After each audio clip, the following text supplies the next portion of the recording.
মালয়েশিয়ার প্রবাসী ভাইদের উদ্যোগে আয়োজিত মুয়ার ইসলামিক কনফারেন্স 2024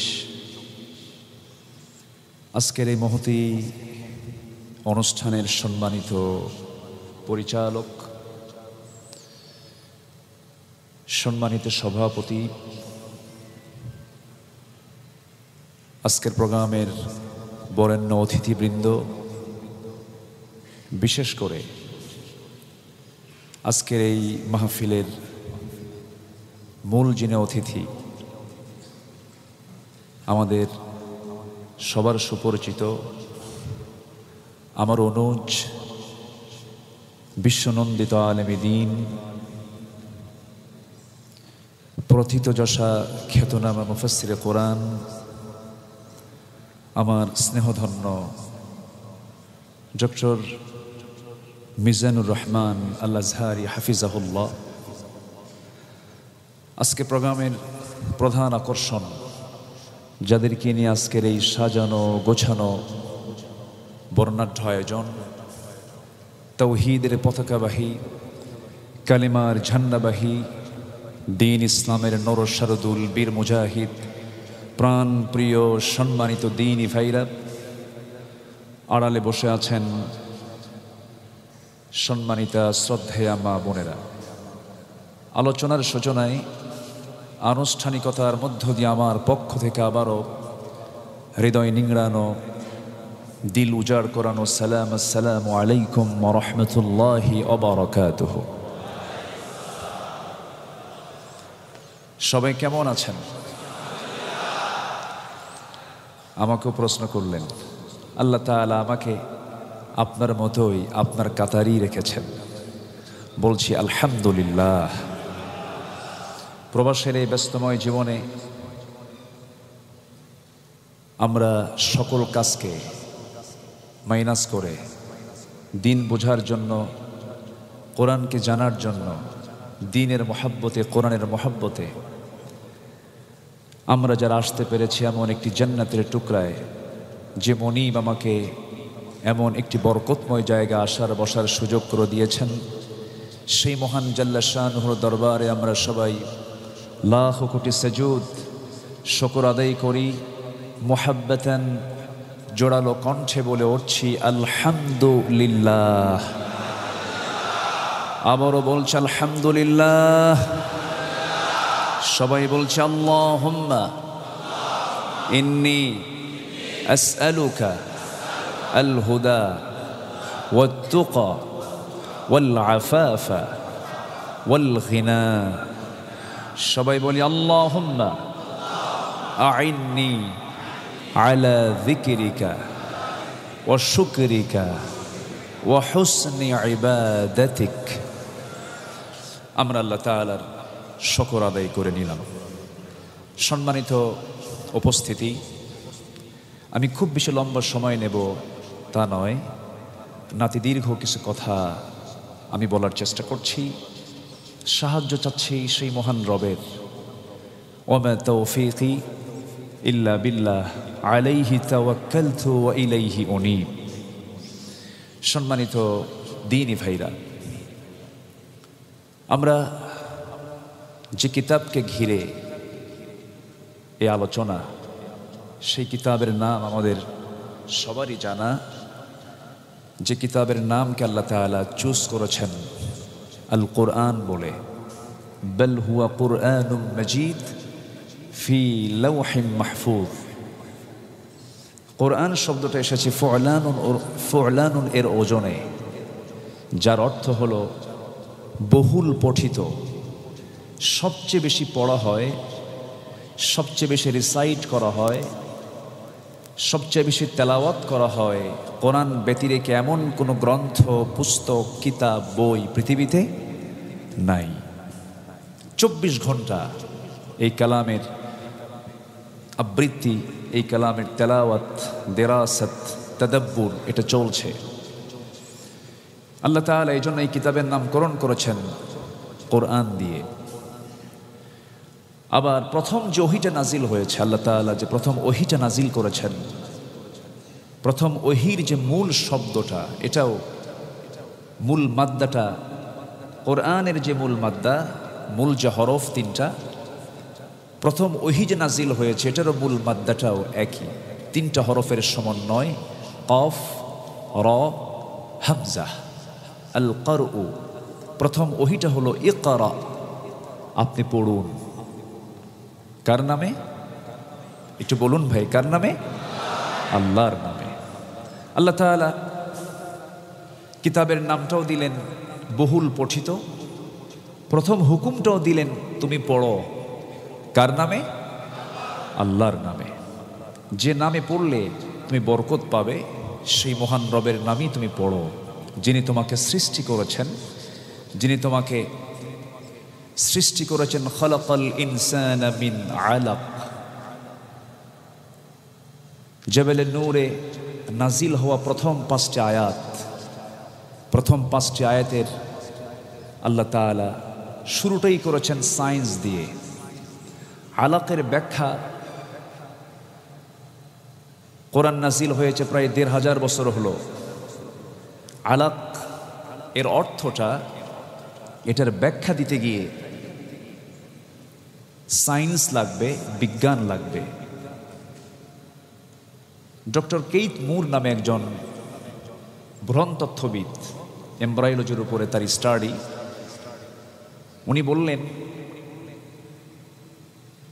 এই খালাকাল ইনসানা মিন আলাক অর্থাৎ ঝুলন্ত জমাট রক্ত, যোগ, এই আলাক শব্দের অর্থটা আমি 30 বছর আগেও আমি এমন করে বুঝতে পারিনি যা আমি এখন বুঝতে পারছি। কারণ এটার সম্পূর্ণ ব্যাখ্যা হবে সায়েন্টিফিক ওয়েতে। আল্লাহ তাআলা আজ থেকে 1500 বছর আগে মানব সৃষ্টির যে তথ্যগুলো উপস্থাপন করেছেন, যে যুগে এমব্রায়োলজির উপরে, ভ্রূণতত্ত্বের উপরে এত গবেষণা ছিল না, পৃথিবীর কোনো মানুষের পক্ষে মস্তিষ্ক প্রসূত এই মেধা দিয়ে এমন তথ্য উপস্থাপন করা মানুষের পক্ষে বড়ই কঠিন, অসম্ভব। এখান থেকে প্রমাণ হয়ে যায় প্রথম 5টি আয়াতের একটি আয়াত হচ্ছে খালাকাল ইনসানা মিন আলাক। এটা কোনো ব্যক্তির মুখ থেকে বের হওয়া সম্ভব নয়, এটা নাজিল করেছেন তিনি আমার কে? আল্লাহ তাআলা। সম্মানিত ভাইয়েরা, সময় অল্প, আমি ধীরে ধীরে মূল আলোচনার দিকে আস্তে আস্তে চলে যাচ্ছি। আল্লাহ রাব্বুল আলামিন যে কিতাবটা নাজিল করেছেন বিজ্ঞানের সঙ্গে সাংঘর্ষিক নয়, বরং বিজ্ঞান তার গবেষণায় ভুল করতে পারে, কোরআন দিয়ে বিজ্ঞান যাচাই হবে, কিন্তু বিজ্ঞান দিয়ে কোরআন যাচাই হবে না, কারণ বিজ্ঞানের থিওরি পরিবর্তনশীল। কিন্তু কোরআন আল্লাহ তাআলা লাউহে মাহফুজ থেকে যা পাঠিয়েছেন এটার পরিবর্তন হবে না, পরিবর্ধন হবে না, চেঞ্জ হবে না, জীর্ণ হবে না, শীর্ণ হবে না, সংকোচন হবে না, সংযোজন হবে না। পৃথিবীর সব তথ্যের ভুল থাকতে পারে, এক্সেপ্ট দ্য হোলি কোরআন। কোরআনের মধ্যে কোনো ভুল থাকতেই পারে না। আল্লাহু আকবার। সম্মানিত ভাইয়েরা, আল্লাহ রাব্বুল আলামিন একটা জায়গায় কাফিরদের একটা দৃষ্টান্ত দিতে গিয়ে এমন একটা উদাহরণ তিনি দিয়েছেন, যে উদাহরণটা কোনো ব্যক্তির দ্বারা সেই 1500 বছর আগে দেওয়া সম্ভব ছিল না। সূরা নূরের 40 নম্বর আয়াত কোট করে নিন। আল্লাহ রাব্বুল আলামিন এখানে কি তথ্যটা দিচ্ছেন। আল্লাহ রাব্বুল আলামিন বলেন, আও কাযুলুমাতিন ফি বাহরিল লুজ্জিয়্যিন ইয়াগশাহু মাওজুম মিন ফাওকিহি موج من فوقه سحاب ظلمات بعضها فوق بعض إذا أخرج يده لم يكد يراها ومن لم يجعل الله له نورا فما له من نور। সূরা নূর আয়াত নম্বর 40। কাফিরদের অবস্থার উপমা দিতে গিয়ে আল্লাহ তাআলা এখানে বলছেন, কাফিরদের অবস্থা হচ্ছে এমন যে এক বিশাল গভীর সমুদ্রের তলের অন্ধকার, উপরে একটি তরঙ্গ চেয়ে আছে, তার উপর আরও একটি তরঙ্গ, এবং এর উপরে ঘন কালো মেঘমালা, অন্ধকারের ওপর অন্ধকার ছেয়ে আছে। এমনকি কেউ যদি তার হাত বের করে তবে সে তা আদৌ দেখতে পাবে না। আল্লাহ তাআলা শেষে বলছেন, আল্লাহ যাকে আলো দেন সে আলো পায়, আল্লাহ যাকে আলো দেন না সে কখনো আলো পেতে পারে না। আল্লাহ তাআলা এখানে কাফিরদের দৃষ্টান্ত দিতে গিয়ে ছোটখাটো সাগরের কথা বলেননি, গভীর মহাসাগরের গভীরত্ব নিয়ে তিনি আলোচনা করেছেন। বিশাল দরিয়ার কথা বলেছেন। এমনও দরিয়া পৃথিবীতে আছে হিমালয় ডুবে যাবে, দরিয়ার তলা খুঁজে পাওয়া যাবে না। সুবহানাল্লাহ বলবেন না? একটা হিমালয় হাবুডুবু খাবে, দরিয়ার তলা খুঁজে পাওয়া যাবে না। তো এই যে দরিয়া, এই দরিয়ার ভিতরে যে অন্ধকার আছে, রং মূলত 7টা, বেনি আসহ কলা, 7টা রং। 20 মিটার পর্যন্ত একটা রং, একটা আলোর রশ্মি পৌঁছতে পারে, 40 মিটার পর্যন্ত পৌঁছতে পারে। এরকম করে 7টা রং তার আলোক রশ্মি নিয়ে 200 মিটার পর্যন্ত পৌঁছতে পারে। আধুনিক যন্ত্রপাতি ছাড়া একটা মানুষ বড় জোর 20 থেকে 30 মিটার পর্যন্ত সমুদ্রের পানির নিচে যেতে পারে, এরপরেই বান্দা অচল হয়ে যায়। অথচ আল্লাহ রাব্বুল আলামিন আজ থেকে 1500 বছর আগে পানির নিচে যে, দরিয়ার নিচে যে অন্ধকার, এত অন্ধকার নিজেও সে দেখতে পাচ্ছে না তার নিজকে, তার গভীর সাগরের নিচে যে নিকোষ কালো ঘন অন্ধকার, আমার রাসূল কি কোনো সমুদ্র তথ্য নিয়ে স্টাডি করেছিলেন? না। আমার রাসূল তো মরু অঞ্চলের মরু ভাস্কর ছিলেন, পাথরকে দেখে দেখে তিনি বড় হয়েছিলেন। কেমন করে সমুদ্র জগতের এই তথ্যগুলো তিনি উপস্থাপন করলেন, এখান থেকে প্রমাণ হয়ে যায় কোরআন বান্দার পক্ষ থেকে আসে নাই, কোরআন এসেছে কার পক্ষ থেকে? আসতে বলবেন না, কার পক্ষ থেকে?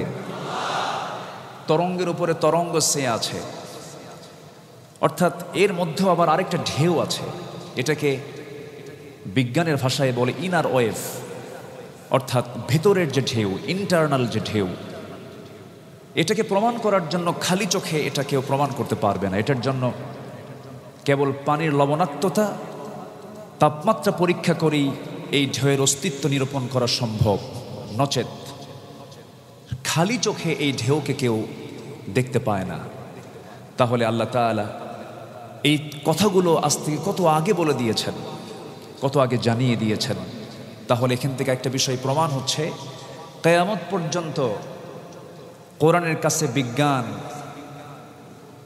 মাথা নত করে থাকবে।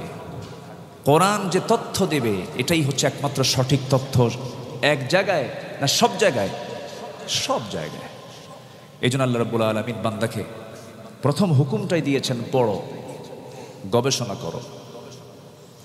আল্লাহ রাব্বুল আলামিন বলেন, আফালা ইয়াতাদাব্বারুনাল কুরআন আম আলা কুলুবিন আকফালুহা। মানুষের কি হলো? মানুষ কোরআনকে নিয়ে গবেষণা করে না, কোরআনকে নিয়ে স্টাডি করে না। মানুষের দিল কি তালা মারা হয়েছে নাকি, তালাবদ্ধ হয়েছে নাকি? হাল ইয়াস্তাউযিল্লাযীনা ইয়া'লামুনা ওয়াল্লাযীনা লা ইয়া'লামুন। যারা জানে আর যারা জানে না কখনো সমান হতে পারে না। হাল ইয়াস্তাউযিল আ'মা ওয়াল বাসীর। যে অন্ধ এবং যে চোখে দেখে, অন্ধ আর চোখ, যে অন্ধ আর যে চক্ষুওয়ালা কখনো সমান হতে পারে না। তাহলে এতক্ষণের আলোচনায় আমরা একটা বিষয় ক্লিয়ার হয়ে গেলাম, কিতাবের নামই হলো বহুল পঠিত, আর প্রথম হুকুমটা হলো পড়ো। না পড়ে ঈমানকে রক্ষা করা সম্ভব নয়। কারণ যে লোভনীয় জান্নাত আল্লাহ তাআলা রেখে দিয়েছেন, এটা না পড়ে, না স্টাডি করে আমি কেমন করে সেই জান্নাত লাভ করব? আমল করার জন্য ইলমের দরকার আছে না নাই? আছে। আমার দেশে সস্তায় জান্নাত যাওয়ার জন্য আবার কিছু দরবার আছে। সস্তায় কেমনে জান্নাত যাওয়া যায়? কিন্তু জান্নাত পেতে হলে সস্তা কোনো ওয়ে নেই। জান্নাত পেতে হলে একটা লাইনই জান্নাতে যেতে হবে। সে লাইনটা দেখিয়ে দিয়েছেন এই কিতাবের মধ্যে। তিনি আমার কে? আল্লাহ তাআলা। আসুন সেই আয়াতটার দিকে আমি চলে যাচ্ছি, যে আয়াতকে সামনে রেখে আমি কিছু কথা বলতে চাচ্ছি। সে আয়াতটি হলো সূরা আলে ইমরান, ভার্স নাম্বার 198, 198 নম্বর আয়াত। 200 আয়াতের সমন্বয়ে সূরা আলে ইমরান। আল্লাহ তাআলা একটা বংশের নামে এই সূরার নামকরণ করেছেন। আলে ইমরান হচ্ছেন মারিয়াম আলাইহিস সালাতু ওয়াস সালামের গর্বিত পিতা ছিলেন। আল্লাহ তাআলা এই কালামের মধ্যে কোনো নারীর নাম সরাসরি উল্লেখ করেননি, শুধু একজন নারী ছাড়া। সেই মহিলার নাম কি একটু বলেন ভাই? আপনি বললে আমি বুঝবো যে আপনার আগ্রহ আছে, আপনার মনোযোগিতা আছে। এই ডিস্টার্বটা মাঝে মাঝে করব, কষ্ট পাচ্ছেন না তো? আচ্ছা, মারিয়াম। আল্লাহ তাআলা এই মহিলার নামটা নিয়ে আসতেন না। তাফসীর এসেছে নিয়ে আসার কারণ হলো, হেতু হলো, আল্লাহ তাআলা তাকে একটা সন্তান দিয়েছিলেন, পিতৃহীন সন্তান, স্বামী ছাড়া সন্তান, ঈসা ইবনে মারইয়াম। এখন এই সন্তানটা পরিচয় দেবেন মানুষের সামনে কেমন করে? অবশ্যই বাবা না থাকলে অবশ্যই মারকে টানা দরকার, আছে না নাই? আছে। এই জন্য আল্লাহ রাব্বুল আলামিন তার নামটা কোরআনে কোট করেছেন। খাদিজার মতো, তারপর আসিয়া আলাইহিস সালামের মতো ইশারায় এসেছে। ইমরাতে ফিরাউন এসেছে, ইমরাতে নূহ এসেছে, কিন্তু সরাসরি খাদিজা, আসিয়া, আয়েশা, এই সমস্ত মহিয়সী নারীদের নামে আল্লাহ রাব্বুল আলামিন সরাসরি কোন আয়াত নাম ধরে নাজিল করেননি, কিন্তু এসেছে কার নাম? কার নাম? মারিয়ামের নাম। তিনি হচ্ছেন এমন একজন নারী এবং তার বংশটা এত সম্ভ্রান্ত বংশ, যার বাবার নামেও সূরা আছে, আবার তার মেয়ের নামে তার নিজের নামেও সূরা আছে। সুবহানাল্লাহ। বাপও বাদ পড়ে নাই, মেয়েও বাদ পড়েনি। আল্লাহ তাআলা এই পরিবারকে কত সম্মান দিয়েছেন। যে আয়াত থেকে এই সূরার নামকরণ করা হয়েছে আল্লাহ রাব্বুল আলামিন সেখানে ইঙ্গিত করছেন। আল্লাহ রাব্বুল আলামিন বলেন, ইন্নাল্লাহা আসতাফা আদম ওয়া নূহা ওয়া আলা ইব্রাহিম ওয়া আলা ইমরান আলাল আলামিন। আল্লাহ রাব্বুল আলামিন আদম আলাইহিস সালাতু ওয়াস সালামকে, নূহ আলাইহিস সালাতু ওয়াস সালামকে, ইব্রাহিম আলাইহিস সালাতু ওয়াস সালামকে, ইমরানের বংশধরকে গোটা পৃথিবীবাসীর উপরে শ্রেষ্ঠত্ব দান করেছেন, মর্যাদা দিয়েছেন। এই আলে ইমরান থেকে কোট করে এই সূরার নামকরণ সূরা আলে ইমরান করা হয়েছে। সর্বশেষ 200 নম্বর আয়াত, তার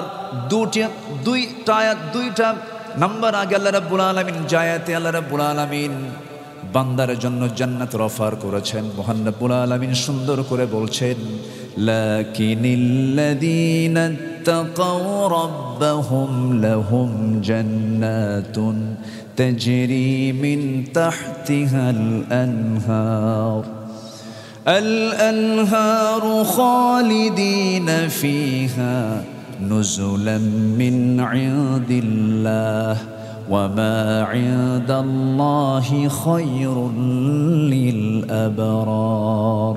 জোরে বলি আল্লাহু আকবার। আল্লাহ রাব্বুল আলামিন এখানে ইমানদার বান্দার জীবনে শুধু একটা আমলের কথা বলেছেন। শুধু একটা আমল যদি কোনো বান্দার জীবনে উপস্থিত থাকে, আল্লাহ রাব্বুল আলামিন তাকে সুন্দর ফার্স্ট ক্লাস জান্নাত দেওয়ার ওয়াদা আল্লাহ নিজে করেছেন। জোরে বলে সুবহানাল্লাহ। কয়টা আমল, কয়টা গুণ? একটা গুণের কথা আল্লাহ রাব্বুল আলামিন সূরা আলে ইমরানের 198 নম্বর আয়াতে উপস্থাপন করেছেন। সে এক নম্বর গুণটা হচ্ছে, একটা গুণ হচ্ছে, কিন্তু যারা নিজেদের প্রতিপালককে, যারা রবকে যারা ভয় করবে, লাকিনিল্লাযীনা ইত্তাকাউ রাব্বাহুম যে সমস্ত বান্দা তাদের রবকে ভয় পাবে। ভয় পাওয়া অর্থাৎ এই ভয়টা কিসের ভয়? বাঘের ভয় নয়। বাঘকে দেখেও আমরা ভয় পাই, সিংহকে দেখে আমরা ভয় পাই, হিংস্র জন্তু জানোয়ারকে দেখে আমরা ভয় পাই, বিষধর সাপ থেকে বাঁচার জন্য আমরা চেষ্টা করি, ভয় পাই আমার জীবন নাশ হতে পারে। কিন্তু এই ভয় কিন্তু সেই ভয় নয়। এই ভয়টা হচ্ছে তাকওয়া শব্দটা ওয়াকিউন থেকে এসেছে, যার অর্থ হলো বেঁচে থাকা। ধরুন আমরা তো এখানে যারা বসে আছি ম্যাক্সিমাম সবাই তো বাংলাদেশ থেকে আমরা এসেছি। হয়তো পার্শ্ববর্তী কলকাতা থাকতে পারে, ত্রিপুরা, আসাম কিছু থাকতে পারে। এই পৃথিবীর প্রায় 40 কোটি মানুষ বাংলায় কথা বলে। তো বাংলার সঙ্গে যাদের সম্পর্ক আছে, গ্রামীণ জীবনে আমরা বাঁশঝাড় চিনেছি কিনা? বাঁশঝাড়ের ভিতরে যদি কেউ চোখ বন্ধ করে এক পাশ থেকে আরেক পাশে যদি দৌড় মারতে চায়, তার চামড়া, তার চোখ, তার হাত, তার পা কি অক্ষত থাকবে? না ক্ষত বিক্ষত হবে, আক্রান্ত হবে, রক্তাক্ত হয়ে যাবে। কেন? বাঁশ গাছের গায়ে আছে কিছু এলোমেলো কিছু ডালপালা আছে, এই ডালপালাগুলো লেগে উনি রক্তাক্ত হয়ে যাবেন। তো বাঁশঝাড়ের এক পার্শ্ব থেকে আরেক পার্শ্বে যেতে হলে যেমন নিজের চোখ হাতকে হেফাজত করার জন্য দুটো হাত দিয়ে সরিয়ে সরিয়ে দেখে দেখে যেমন একটা বাঁশঝাড় পার হতে হয়, মানব জীবনে চলতে নিয়ে একজন ইমানদার চলার মাঝে কিছু হারাম কাজ তার সামনে হাজির হয়ে যাবে। সে হারাম কাজগুলোকে সামনে দেখার পর এই হারামকে বেছে বেছে, হারামকে সে মাইনাস করে, হারাম থেকে সে নিজেকে সেভ করার জন্য চেষ্টা করে করে হালাল জীবন গ্রহণের মধ্য দিয়ে সামনে যে এগিয়ে যায়, এই হলো মুত্তাকি। এবং এই একটা গুণ বান্দাকে জান্নাতের দরজা পর্যন্ত পৌঁছায় দেবে। জোরে বলি আলহামদুলিল্লাহ। সে গুণটা হলো তাকওয়া। সে গুণটা কি বলুন তো সবাই? তাকওয়া অর্থাৎ আল্লাহ ভীতি। আল্লাহ ভীতির কিছু স্তর আছে। 1 নম্বর স্তর হচ্ছে শিরিক এবং কুফুর থেকে বেঁচে থাকা। শিরিক এবং কুফুর থেকে বেঁচে থাকা, কারণ শিরিকের গন্ধ যার মধ্যে পাওয়া যাবে, জান্নাতের গন্ধ সে কখনো পাবে না। ওমাই ইউশরিক বিল্লাহ ফাকাদ হাররামাল্লাহু আলাইহিল জান্নাহ। যে ব্যক্তি শিরিক করবে তার জন্য জান্নাতটা হারাম হয়ে যায়, জান্নাত তার জন্য বাজেয়াপ্ত হয়ে যায়, সে জান্নাত পাবে না কখনো। শর্ত হলো তাকে শিরিক এবং কুফুর থেকে বাঁচতে হবে। এটা হলো তাকওয়ার 1 নম্বর স্তর। 2 নম্বর স্তর হচ্ছে আল্লাহ প্রদত্ত যে আদেশ নিষেধগুলো আছে, যে হুকুমগুলো আছে, যে নিষেধাজ্ঞাগুলো আছে, পরিপূর্ণরূপে মেনে নেওয়া। এমন মুসলমান আমার দেশে আছে, নামাজ পড়তে পড়তে কপাল কালো বানায় ফেলেছে, সুদের টাকা জমায় জমায় আবার হজে যায়। আসতে বলবেন না, আছে না নাই? डबल स्टैंडर्ड तरह। मस्जिद में नमाज पढ़ो, होटल में शराब पियो, मस्जिदे गিয়ে नमाज पढ़ो, होटले গিয়ে মদ খাও। আল্লাহও খুশি থাক, শয়তানও বেজার না হোক। এরকম টাইপ আছে না নাই? মুত্তাকি বান্দা কখনো প্ল্যান করে গুনার কাজ করতে পারে না। ডিসপ্লানে হয়ে গেছে, হঠাৎ কোন একটা গুনাহ করে ফেলেছি, গুনাহ হয়েছে, আমার মাফ করার দায়িত্ব কার? আসতে বলবেন না কার? লাউ লাম তুযনিবু লাযহাবাল্লাহু বিকুম ওয়া লাজাআ বিকওমিন হাত্তা ইউযনিবুন। হাদিসে কুদসিতে এসেছে, আল্লাহ তাআলা নিজেই বলেছেন, বান্দা তুমি যদি গুনাহ না করো, আমি তোমাকে দুনিয়া থেকে মিটিয়ে দেব। দুনিয়া থেকে বের করে দিয়ে এমন একটা জাতি, এমন কিছু বান্দা দুনিয়াতে পাঠাবো যারা গুনাহ করবে, গুনাহ করার পরে চোখের পানি ফেলে ফেলে আমার কাছে মাফ চাবে, আমি আল্লাহ নিজেই তাদেরকে মাফ করে দেব। মানে হলো আজকে থেকে গুনাহ করা শুরু, এরকম কিছু নাকি? না, আল্লাহ তাআলা এখানে আশার বাণী শোনাচ্ছেন। গুনাহ তো হবেই, গুনাহ করার যোগ্যতা ফেরেশতার নাই, কারণ গুনাহ করার যে যোগ্যতার দিকটা, সেই দিকটাই তো ফেরেশতার মধ্যে আল্লাহ পাক রাখেননি। যেরকম শাহওয়াত, সকল প্রকার শাহওয়াত থেকে, কামনা বাসনা থেকে ফেরেশতারা মুক্ত। ফেরেশতাদের বিয়ে শাদী নাই, ফেরেশতাদের কোনো খাবারের ফাংশন নাই, তো খাদ্যের প্রয়োজন হয় না ফেরেশতার, তার কোনো নারীর প্রয়োজন হয় না, কোনো কামনা বাসনা নাই। তাহলে তাদের দ্বারা কি কোনো গুনাহ করার সম্ভাবনা আছে? কিন্তু বান্দার গুনাহ হওয়ার সম্ভাবনা আছে না নাই? আচ্ছা, কিন্তু ফেরেশতার দাম বেশি না মানুষের দাম বেশি? মানুষের দাম বেশি। আমার বন্ধুগণ, যদি কোনো বান্দা গুনাহ করে ফেলে, হঠাৎ করে গুনাহ হয়ে গেছে, আল্লাহ রাব্বুল আলামিন তওবাটাকে এত গুরুত্ব দিয়েছেন। নামাজ যেমন ফরজ, রোজা যেমন ফরজ, আল্লাহ রাব্বুল আলামিন হুকুম দিচ্ছেন ইমানদারকে ডাক দিয়ে তওবার ক্ষেত্রেও বলছেন, ইয়া আইয়ুহাল্লাযীনা আমানু তুবু ইলাল্লাহি তাওবাতান নাসুহা। ইমানদারেরা, তওবার মতো তওবা তোমরা করো। তুমি যদি আমার দিকে 1 পা আগাও, আমি তোমার দিকে 10 পা আগাই। বান্দা, তুমি আমার দিকে যদি হেঁটে হেঁটে আসো, আমি তোমার দিকে দৌড়ায় দৌড়ায় যাই। বান্দা যখন আল্লাহকে খুশি করার জন্য শেষ রাতে তাহাজ্জুদটা আদায় করার জন্য যদি কোনো বান্দা ওযুর নিয়তে যখন ঘুম থেকে জাগা পেয়ে যায়, আল্লাহ রাব্বুল আলামিন সেই বান্দাকে মাফ করার জন্য 7 আকাশের উপরে আরশ আজিম থেকে প্রথম আসমানে মাফ করার জন্য চলে আসেন। প্রথম আসমানে চলে এসে বলেন, আলা মিন মুস্তাগফিরিন ফাগফির লাহ, আলা মিন মুস্তারজিকিন ফারজুক লাহ। কোন ক্ষমা প্রার্থী আছো আমার কাছে ক্ষমা চাবে? কোন রিজিক প্রার্থী আছো, রিজিকের সমস্যা আমার কাছে সুন্দর করে চাবে? তোমার যত চাওয়া, সমস্ত চাওয়াগুলো সেজদার মধ্যে চেয়ে নাও। তোমার চাইতে দেরি, আমি আল্লাহ আমার দিতে দেরি নাই। উদউনি আস্তাজিব লাকুম, আমাকে ডাকো, আমি তোমার ডাকে সাড়া দিয়ে দেব। যখন কোনো বান্দা হাইয়া আলাস সালাত, হাইয়া আলাল ফালাহ, নামাজের দিকে আসো, কল্যাণের দিকে আসো, এই ডাকটা শোনা মাত্রই যখন কোনো বান্দা ওযু বানায় নেয়, যখন দুটো হাত ধৌত করে, হাতের সুগরা গুনাহগুলো মাফ হয়ে যায়। মুখমণ্ডল যখন ধৌত করে, মুখের সুগরা গুনাহগুলো মাফ হয়ে যায়। মাথা যখন মাসে করে, মাথার সুগরা গুনাহগুলো মাফ হয়ে যায়। বান্দা যখন 2 পা ধৌত করে, পায়ের সুগরা গুনাহগুলো মাফ হয়ে যায়। একটা করে কদম ফেলতে ফেলতে যখন মসজিদের দিকে রওনা দেয়, প্রত্যেকটা কদমে কদমে নেকি তার আমলনামায় লেখা শুরু হয়ে যায়। বান্দা যখন নামাজে দাঁড়ায়, আল্লাহ বান্দার সামনে দাঁড়ায় যান। বান্দা যখন কনভারসেশন শুরু করে দেয়, কথোপকথন শুরু করে দেয়, নামাজের মধ্যে যখন বলে ফেল আলহামদুলিল্লাহি রাব্বিল আলামিন, আল্লাহ তৎক্ষণাৎ জবাব দিয়ে বলেন হামিদানি আবদি, তুই আমার প্রশংসা করলি।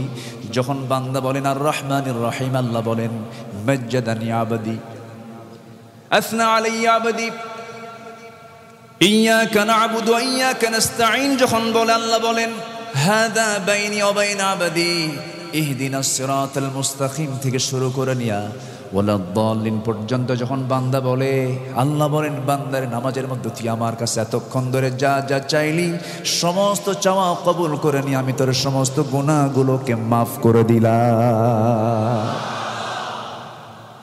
সম্মানিত ভাইয়েরা, সম্পর্ক গড়বো আগে কার সাথে? আসতে বলবেন না, কার সাথে? আল্লাহর সাথে। আমার প্রকৃত বন্ধু, রিয়াল বন্ধু আমার যদি কেউ থেকে থাকেন, তিনি আমার কে? আসতে বলবেন না, তিনি আমার কে? আল্লাহ। ধরুন এই মুহূর্তে আমার মৃত্যু হয়ে গেল, আমার জাফর ভাই বসে আছেন, আমার মুরাদ ভাই বসে আছেন, মালাকুল মউত যখন তখন তো চলে আসতেই পারে। ধরুন এই মুহূর্তে আমার মৃত্যু হয়ে গেল, আপনি আমার বন্ধু, আপনি আমার কি করতে পারেন? বড় জোর হয়তো একটা অ্যাম্বুলেন্স ডাক দিবেন, হসপিটালে নেওয়ার জন্য চেষ্টা করবেন, চোখের পানি চলে আসবে, একটু কান্নাকাটি করবেন, এই লাশটাকে দেশে পাঠায় দেওয়ার ব্যবস্থা করবেন। এই যে আপনার মাঝ থেকে আমি বিদায় হয়ে গেলাম, কোনো দিন দেখার সম্ভাবনা নাই।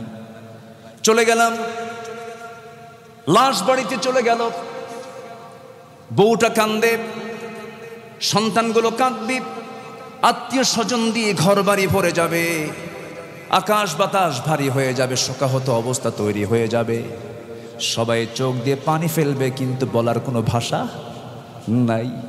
জানাজা হয়ে যাবে, কাফন দাফন হয়ে যাবে, ওই যে কবরস্থ করে আসলো, ওই যে বিদায় দিয়ে দিল, 24 ঘন্টা যাবে না, মাথার চুলগুলো খসে খসে পড়বে, 3টা দিন যাবে না, চামড়াগুলো গলে গলে পোকার পেটের খাবার হয়ে যাবে। মাত্র 3টা দিন, মাত্র 7টা দিন পরে দেখা যাবে পেটের নাড়িভুড়িগুলো চোখ দিয়া, কান দিয়া, নাক দিয়া সব বের হতে থাকবে, কিম্ভূত কিমাকার চেহারা হয়ে যাবে। যে পোকাগুলোকে দেখে আমি ভয় পেতাম, সেই পোকার পেটে আমার দেহ চলে যাবে, পোকার রাজত্বে আমার দেহ চলে যাবে। মাত্র 3টা মাস পর যখন আমরা কবর খনন করে যদি কোনো কবরবাসীকে দেখতে চাই, দেখা যাবে কয়েকটা হাড় ছাড়া আর কিচ্ছু নাই। দিন শেষে আমার বন্ধু কেউ নন, দিন শেষে আমার বন্ধু একমাত্র তিনি কে? ভাইরে, দুনিয়া ছেড়ে আমি আপনি চলে যাব, কেউ তো বাঁচার জন্য আসে নাই, শুধু একটা গুণ নিয়ে আমরা দুনিয়া থেকে বিদায় নেব। সেই গুণটার জন্য আল্লাহ রাব্বুল আলামিন নিজে ওয়াদা করছেন, আমি তোমাকে জান্নাত দিয়ে দেব, এমন জান্নাত দেব।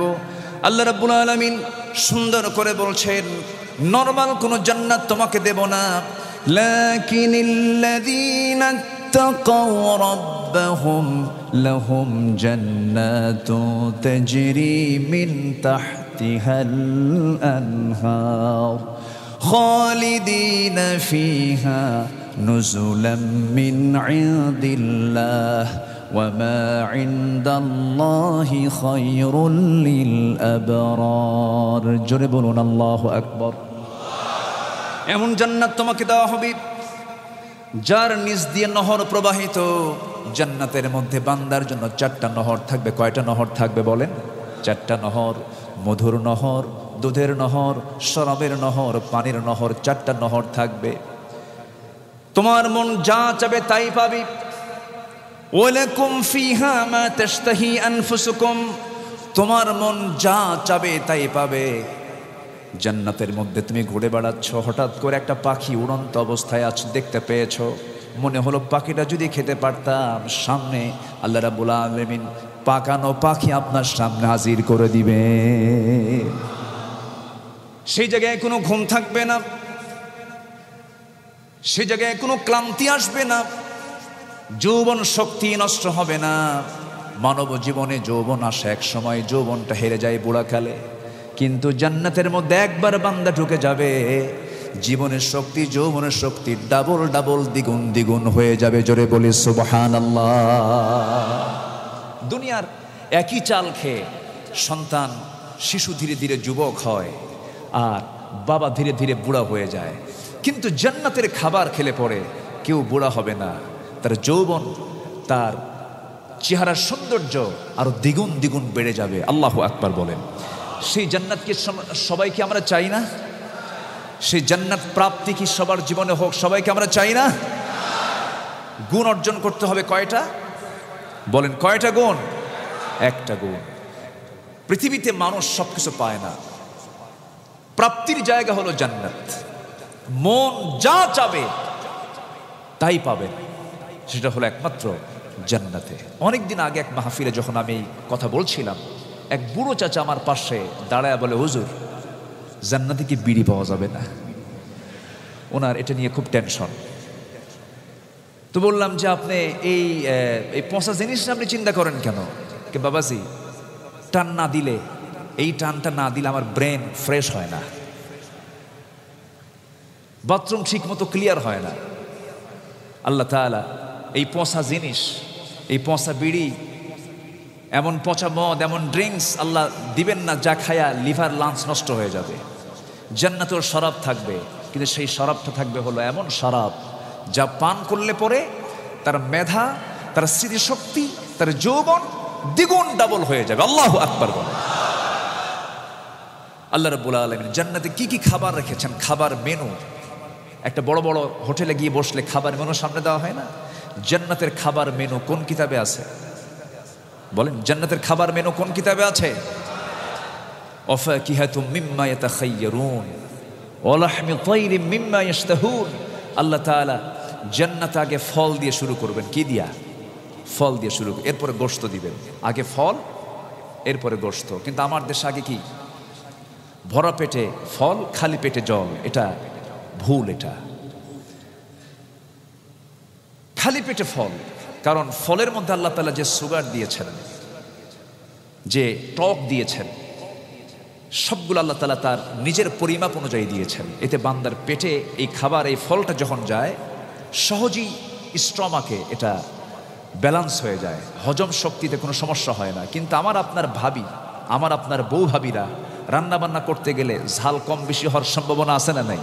আচ্ছা, আল্লাহ তাআলা জান্নাতে প্রথম খাওয়াবেন হলো ফল। প্রথম কি খাওয়াবেন? ফল। এরপরে গোশত খাওয়াবেন, পাখির খাবার খাওয়াবেন। এরপর আল্লাহ অফার দিচ্ছেন পুরুষ জাতিকে, ওয়াহুরুন আইন কামসালিল লুলুইল মাকনুন, তোমাদেরকে দেওয়া হবে ডাহুক ডাহুক দুই চোখ, তোমার সামনে ওপেন করে ফেলবে ওই জান্নাতের হুররা। ডাহুক ডাহুক চক্ষু নিয়ে, প্রশস্ত কপাল নিয়ে, কালো কেশ নিয়ে তোমার সামনে, তোমাকে চিত্ত বিনোদন করার জন্য হুর তোমার সামনে দাঁড়িয়ে যাবে। আল্লাহ তাআলা আবার অন্য জায়গায় বলছেন, লাম ইয়াতুমিথহুন্না ইনসুন ক্বাবলাহুম ওয়ালা জান।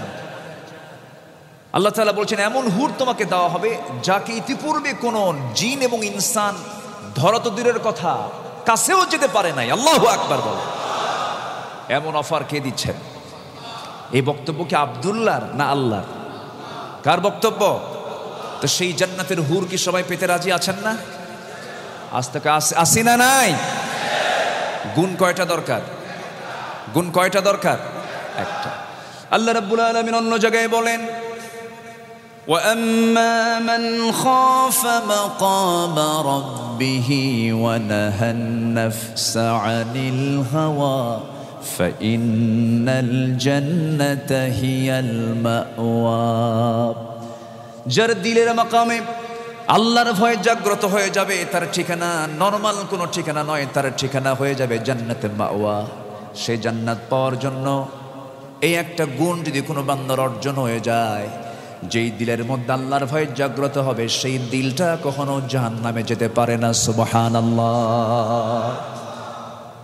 এই তাকওয়া, এই খোদাভীতি, এই আল্লাহ ভীতি যার মধ্যে থাকবে, আল্লাহ তাআলা কোরআনের বিভিন্ন জায়গায়, মোটামুটি 15টা জায়গায় আল্লাহ তাআলা নিজে ওই বান্দাকে সুসংবাদ দিচ্ছেন। জোরে বলে সুবহানাল্লাহ। তাকওয়ার পুরস্কার হলো 15টা। তাকওয়ার পুরস্কার কয়টা? 15টা পুরস্কার। আল্লাহ তাআলা এক এক জায়গায় এক একটা স্টাইলে কথা বলেছেন। মুত্তাকি যারা, তাদের জন্য কি আছে? আল্লাহ রাব্বুল আলামিন সূরাতুন নাহলের মধ্যে বলছেন, ইন্নাল্লাহা মা'আল্লাযীনা ইত্তাকাও ওয়াল্লাযীনা হুম মুহসিনুন। আল্লাহ তাদের সঙ্গেই আছেন যারা তাকওয়া অবলম্বন করবে। আল্লাহ যদি কোনো বান্দার সঙ্গে থেকে যায়, তার ঠিকানা কোথায় হবে বলেন? জান্নাত হয়ে যাবে। নাম্বার 2 হলো, যদি কোনো বান্দা তাকওয়া যদি অবলম্বন করতে পারে, গুনাহ মাফ হয়ে যাবে। বিরাট পুরস্কারের সুসংবাদ আল্লাহ রাব্বুল আলামিন দিয়েছেন। সূরা তালাকের 5 নম্বর আয়াতে আল্লাহ রাব্বুল আলামিন বলেন, যালিকা আমরুল্লাহ আনজালাহু ইলাইকুম ওয়া মান ইয়াত্তাকিল্লাহা ইউকাফির আনহু সাইয়্যাতিহি ওয়া ইউযিম লাহু আজরা। জোরে বলুন আল্লাহু আকবার। তাকওয়া যারা অবলম্বন করবে, আল্লাহ পুরস্কার স্বরূপ বলছেন, আল্লাহ তাদের গুনাহ সব মাফ করে দিবেন। বিরাট পুরস্কারের সুসংবাদ তিনি দিয়ে দিয়েছেন। ওয়া ইউযিম আল্লাহু আজরা, তাদের জন্য বিশাল বড় সম্মান রয়েছে, পুরস্কার রয়েছে। নাম্বার 3 হলো, তাকওয়া যদি কোনো বান্দা অবলম্বন করে, মাগফিরাতের সুসংবাদ তিনি দিয়েছেন। ওয়াত্তাকুল্লাহ ইন্নাল্লাহা গফুরুর রহিম। সূরা আনফাল 69 নম্বর আয়াত আল্লাহ রাব্বুল আলামিন বলছেন, আল্লাহকে ভয় করো, আল্লাহ তোমাকে মাফ করে দিবেন। জোরে বলি সুবহানাল্লাহ। নাম্বার 4 হলো, যদি কোনো বান্দা তাকওয়া অবলম্বন করতে পারে, সকল কাজ সহজ হয়ে যাবে। এই সুসংবাদ আল্লাহ রাব্বুল আলামিন দিচ্ছেন। ওয়া মান ইয়াত্তাকিল্লাহা ইয়াজআল লাহু মিন আমরিহি ইউসরা। সূরা তালাক আয়াত নম্বর 4। আল্লাহ বলছেন, যদি কোনো বান্দা আমাকে ভয় করে আমি তার সকল কাজ কাম আল্লাহ রাব্বুল আলামিন সহজ করে দেই। জোরে বলি সুবহানাল্লাহ। নাম্বার 5 হলো সফলতার জন্য আমরা কত চেষ্টা চালাই, সাকসেস হওয়ার জন্য আমরা কত মুজাহাদা করি। আল্লাহ রাব্বুল আলামিন বলছেন, আমার কাছ থেকে পরামর্শ নেবে, তাকওয়া অবলম্বন করবে, আমি তোমাকে সফলতা দিয়ে দেব। ইন্নালিল মুত্তাকিনা মাফাজান হাদাইকা ওয়া আ'নাবা ওয়া কাওয়াইবা আতরাবা। সূরা নাবা আল্লাহ তাআলা বলছেন, ইন্নালিল মুত্তাকিনা মাফাজা, নিঃসন্দেহে মুত্তাকিদের জন্যই রয়েছে হলো মহা সফলতা। এগুলো সব কার বক্তব্য? আসতে বলবেন না, কার বক্তব্য? মনে হয় বিরক্ত হয়ে যাচ্ছেন। আলোচনা চালাই, কোনো আপত্তি নেই তো? আর কিছুক্ষণ, আর কিছু সময় আমি বলবো, জোরে বলি ইনশাআল্লাহ। দীর্ঘদিন ধরে মন খুলে কথা বলতে পারিনি। জীবনের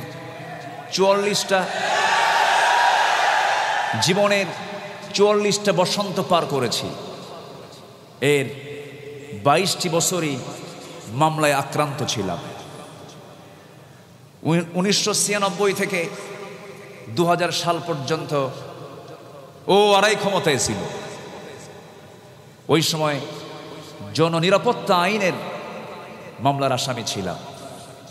আবার যখন তারা আবার ক্ষমতায় আসলো 2008 থেকে নিয়ে 2024 সাল পর্যন্ত নতুন করে আরও কিছু মামলায় আক্রান্ত ছিলাম।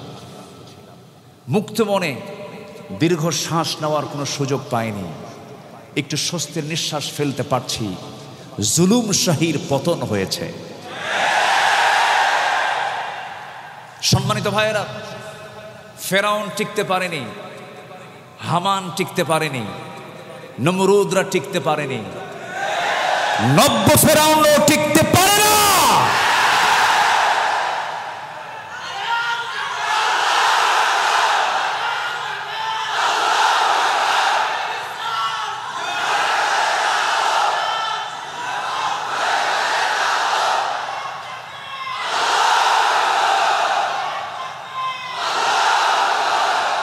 সম্মানিত ভাইয়েরা, ফেরাউন কি কখনো ভেবেছিল ফেরাউন দরিয়ার ভিতরে ডুবে মরবে? এমন চিন্তা কি ফেরাউন কখনো করেছিল? ফেরাউনকে আল্লাহ তাআলা ওয়া আগরাকনা আলা ফিরআউন, আল্লাহ তাআলা শুধু ফেরাউনকে ধরেননি, ফেরাউনের গোষ্ঠীকে সাফ করে দিয়েছেন পানিতে চুবান দিয়া, পানিতে চুবান দিয়া। নমরুদকে ধরেছেন কি মশা দিয়া? মজবুত মশা না, প্রতিবন্ধী মশা। কি মশা? অটিস্টিক প্রতিবন্ধী মশা দিয়া ধরেছেন। পাহাড়ের মুখ খুলে দেওয়া হলো, মশা বাহিনী চলে এলো। এর মধ্যে সবচেয়ে দুর্বল যে মশা সিলেকশন দিলেন, নাকের মধ্যে ঢুকলো, ব্রেন পর্যন্ত পৌঁছে গেল। জুতার বাড়ি খেয়া বিদায় নিয়েছে নমরুদ। ফেরাউনের পতন হয়েছে, নমরুদের পতন হয়েছে, আবু লাহাব, উতবা, শাইবা, মুগীরা, ওয়ালিদ, আবু জেহেলদের পতন হয়েছে। ইতিহাস থেকে শিক্ষা নিন, কুফুর যদি কোন কাফের যদি ইনসাফের সাথে যদি সমাজ চালায়, কাফের শাসনকে আল্লাহ তাআলা দীর্ঘায়িত করতে পারেন। কিন্তু মুসলিম নামধারী মুসলমানের পরিচয় দিয়ে যদি জুলুম শুরু করেন, জুলুম শাহীকে আল্লাহ পাক টেকসই হতে দেন না। 18 কোটি তৌহিদি জনতার দেশ বাংলাদেশ, যে দেশে সংখ্যালঘু আছে, সংখ্যালঘু নিয়ে এখন একটা কার্ড খেলতে চাচ্ছে, এটাও টিকবে না। জঙ্গি কার্ড শেষ, এরপরে মৌলবাদী কার্ড শেষ, সব খেলা শেষ। শেষ চেষ্টা, শেষ কামড় দেওয়ার চেষ্টা করবে। ওয়া মাকারু ওয়া মাকারাল্লাহ ওয়াল্লাহু খায়রুল মাকিরিন। সম্মানিত ভাইয়েরা, কিন্তু বুকে একটা দুঃখ রয়ে আছে, একটা দুঃখ, একটা কষ্ট ফিল করি সর্বক্ষণ। বিশেষ করে আমরা যার রুহানি সহবত পেয়েছি, এদেশের বাংলার মানুষের জন্য আল্লাহ পাক যাকে রহমত করে পাঠিয়েছিলেন, আল্লামা সাইদি রাহিমাহুল্লাহ, আজকে তিনি যদি এই সময়ে আমাদের মাঝে যদি থাকতেন, আমরা তৃপ্তিমতো তার মুখ থেকে মুক্ত আকাশে, মুক্ত বাতাসে তার কোরআনের কিছু আওয়াজ আমরা শুনতে পেতাম। আমি দেশের বাইরের এই অডিয়েন্স থেকে, দিল থেকে সবার কাছে এই দোয়াটাই করি, আল্লাহ তাআলা আমাদের এই রাহাবারকে জান্নাতের উচ্চ মাকাম দান করুন। এমনও সময় গেছে আল্লামা সাইদির নামে দোয়া করার জন্য মসজিদের খতিবের চাকরি পর্যন্ত চলে গেছে, দোয়া পর্যন্ত করতে দেওয়া হয় না। এটা কোন জালিম যে একজন মুসলিমকে আরেকজন মুসলিমের জন্য দোয়া পর্যন্ত করতে বাধা দিয়েছিল? সম্মানিত ভাইয়েরা, একটু আধার কেটেছে, একটু আলোর মুখ আমরা দেখতে পাচ্ছি। আমরা পূর্ব দিগন্তে আমার জমিন, আমার দেশে ইসলামের রক্তিম সূর্য আমরা দেখতে চাই। সবাইকে দেখতে চান? সবাইকে দেখতে চান? সূর্যের মালিককে, চন্দ্রের মালিককে, আকাশের মালিককে, জমিনের মালিককে। অতএব সেই জমিনেও অবশ্যই প্রয়োজন কার দেওয়া বিধান? ওয়ান ইয়াহকুম বিমা আনজালাল্লাহ। হে রাসূল, আল্লাহ যা নাজিল করেছেন তা দিয়ে আপনি ফয়সালা করুন। যারা বিচার কার্য ফয়সালায় আল্লাহর হুকুমকে মানে না, অস্বীকার করে, তারা কাফের। এই কথা কি মোল্লার না আল্লাহর? ওমান লাম ইয়াহকুম বিমা আনজালাল্লাহ ফাউলাইকা হুমুল কাফিরুন ফাসিকুন জালিমুন মুশরিকুন। এই কথাগুলো আল্লাহ তাআলা বারবার বলেছেন। এই সমস্ত আয়াতের ধারে পাশেই যায় না এমন কিছু মোল্লা হুজুর আমার দেশে আছে না নাই? কারণ ওই আয়াতগুলো বলতে গেলে জেল খাটতে হবে, মামলা খেতে হবে। হক চেনার উপায় হলো, সেটাই হক দল যেই দলের দিকে বাতিল শক্তির বন্দুকের নল তাক করানো থাকে, ওটাই হলো হক দল। যে দলের শহীদের মিছিলটা লম্বা, যে দলের মজলুমের কাতারটা বড় লম্বা, সেটাই হচ্ছে একমাত্র প্রকৃত হক দল। আকল মন্দ ইশারা বাসাত, সচেতন ব্যক্তির জন্য ইঙ্গিতটাই যথেষ্ট। আমরা বুঝে নেই, আল্লাহ বুঝার তৌফিক দান করুন। সম্মানিত ভাইয়েরা, আমার সময় মনে হয় ধীরে ধীরে ফুরে যাচ্ছে। ফুরতেছে না? না, আমরা ধীরে ধীরে আস্তে শেষের দিকে চলে যাব। আমার পরবর্তী মেহমান যদিও আমার বয়সে অনেক ছোট, কিন্তু সম্মান, ইজ্জত, মর্যাদার দিক থেকে আল্লাহ তাকে অনেক উঁচুতে নিয়েছেন। সম্মান দেওয়ার মালিককে, ইজ্জত দেওয়ার মালিককে। আল্লাহর কসম, এই সম্মান, এই মর্যাদার অন্যতম কারণ হলো কোরআন, কোরআন, কোরআন। আমার অনুজ, আমার স্নেহধন্য দক্তুর মিজানুর রহমান আজহারিকে আল্লাহ তাআলা দ্বীনের জন্য কবুল করুন। জোরে বলি আল্লাহুম্মা আমিন। অত্যন্ত বিনয়ী, অত্যন্ত সফট মাইন্ডের একজন মানুষ। সম্মানিত ভাইয়েরা, দীর্ঘদিন প্রবাস জীবনে বাধ্য হয়েছেন থাকতে। আমরা দেশে মাটিতে ময়দানে কাজ করেছি, মাহফিলে মঞ্চে উঠেছি, পুলিশ হাজির। পুলিশ এসে কয়, হুজুর এমন ওয়াজ দিবেন, ওয়াজটা হতে হবে আকাশের আর কবরের, দুনিয়া আমরা দেখে নেব। আমাদের লোকমা দেওয়ার জন্য বেনামাজি লোক আসে, আমাদের ওয়াজ শিখাই হলো ওরা, বলে যে হুজুর এই ওয়াজটা করবেন। হাঁসকে মোরগের সাঁতার শেখানো হয়েছে 14 বছর। একটু আমরা মাঠ পেয়েছি, পাহারা দিতে হবে, কোনো শকুনের নজর যেন না পড়ে। ভৌগোলিক দিক থেকে আমরা এমন দেশের নাগরিক যার চতুর্দিকে মুশরিক, চতুর্দিকে ব্রাহ্মণ্যবাদী শক্তি। এই অপশক্তির বিরুদ্ধে সোচ্চার সতর্ক থাকার দরকার, সর্বোচ্চটুকু দরকার আছে না নাই? যে ইমানদার শত্রুকে চেনে না, তার ঈমান এখনো ভালো করে আনা হয় নাই। শত্রুকে চিহ্নিত করতে হবে। সম্মানিত ভাইয়েরা, আমরা সবাই তাকওয়ার গুণে গুণান্বিত হব। জোরে বলি ইনশাআল্লাহ। হারাম কোনো কাজে যাব না, হারাম কোনো রিলেশনে যাব না, হারাম কোনো উপার্জনে যাব না। জোরে বলি ইনশাআল্লাহ। তাকওয়ার ফলাফল জান্নাত, এই ঘোষণা কার? একবার না বারবার? আল্লাহ তাআলা 15টা জায়গায় বলেছেন। 6টা পয়েন্ট আমি আউট করেছি, আরো 9টা পয়েন্ট আছে।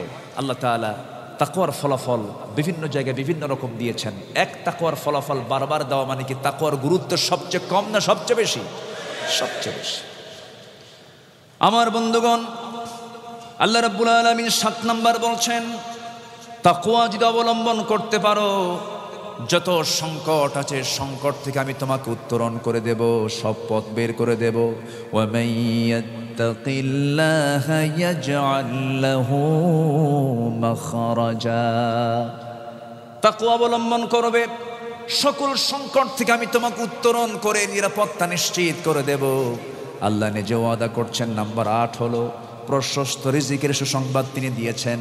ওয়া ইয়ারযুকুহু মিন হাইসু লা ইয়াহতাসিব। যদি তাকওয়া অবলম্বন করতে পারো, আমি তোমাকে প্রশস্ত রিজিক দিয়ে দেব, অকল্পনীয়, যা তুমি কল্পনাও করতে পারো না, হিসাব করতে পারো নাই, এমন রিজিক আমি তোমাকে দিয়ে দেব। শুধু সম্পদ, শুধু রিজিক নয়। আল্লাহ তাআলা বলছেন, যদি কোনো বান্দা আমার জিকির থেকে নিজেকে গুটিয়ে রাখে, দুনিয়ার জীবনটা আমি তার জন্য সংকীর্ণ করে দেব। এই জায়গায় আল্লাহ রাব্বুল আলামিন প্রশস্তের কথা বলেছেন। আবার আরেক জায়গায় বলছেন, সূরা তাহার ভিতরে এসেছে, ওয়ামান আ'রাদা আন যিকরি ফাইন্না লাহু মাঈশাতান দানকা ওয়া নাহশুরুহু ইয়াওমাল কিয়ামাতি আ'মা। আমার জিকির থেকে যে বান্দা নিজেকে গুটিয়ে রাখবে, আমি তার জন্য 1 নম্বর দুনিয়ার জীবনকে সংকীর্ণ করে দেব। পরিবারের শান্তি থাকবে না, ছেলে মেয়েগুলো মানুষ হবে না, বউ কথা শুনবে না, ঘরের মধ্যে ঢুকবে 1000 কোটি টাকার মালিক, মেয়েটা ইয়াবা খায় শীত হয়ে পড়ে থাকবে, ছেলেটা গাঁজা খায় শীত হয়ে পড়ে থাকবে, বউটা কথা শুনবে না। আমার বন্ধুগণ, যদি কোনো বান্দা জিকির থেকে নিজেকে গুটিয়ে রাখে, দুনিয়ার জীবনটা তার জন্য সংকীর্ণ হয়ে যাবে। হাসরের ময়দানে চলার জন্য যে চোখ আল্লাহ দিয়েছেন, সেই চোখটাও আল্লাহ রাব্বুল আলামিন সেই বান্দার মাঝ থেকে মাইনাস করে দেবেন।